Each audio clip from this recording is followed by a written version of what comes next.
बैशाख मास अर्थात आसंता इंग्राजी मई मास 3 तारिख मध्याह्न 12:30 रु 4 तारिख 12:30 पर्यंत पुष्या नक्षत्र जोग रहुची। एही समय रे सर्वार्थ सिद्धि जोग सृष्टि हेउथिबा कारणरू परिवार रे चालुथिबा आपणकर कौनसी अशांति बा आर्थिक दिगर सुधार पाई एही समय रे दुईटी उपाय निश्चिंत करंतु। 3 तारिख दिन अपराह्न रे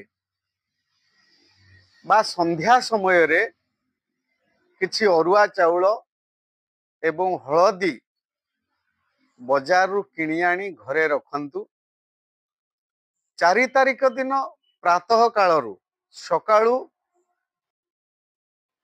निकटरे थिबा लक्ष्मी नारायण को मंदिर को जाई लक्ष्मी नारायण को कंचा क्षीर एवं केसर रे स्नान कराइबे। यह सहित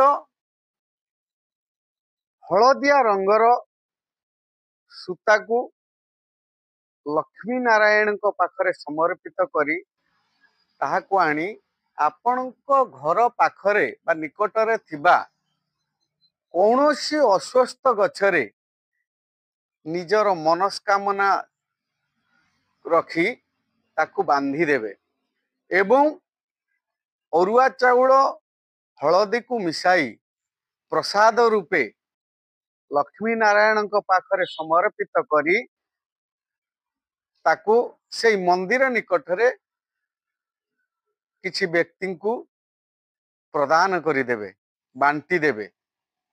एति कले आपणको परिवार रे थिबा अनेक समस्या दूर हबो एवं आर्थिक अनाटन र विभिन्न दिग खोलिबो एवं अनाटन दूर हेबो। एही कार्य कले आपणको परिवार रे थिबा कलह सुख शांति फेरी आसी परिबो।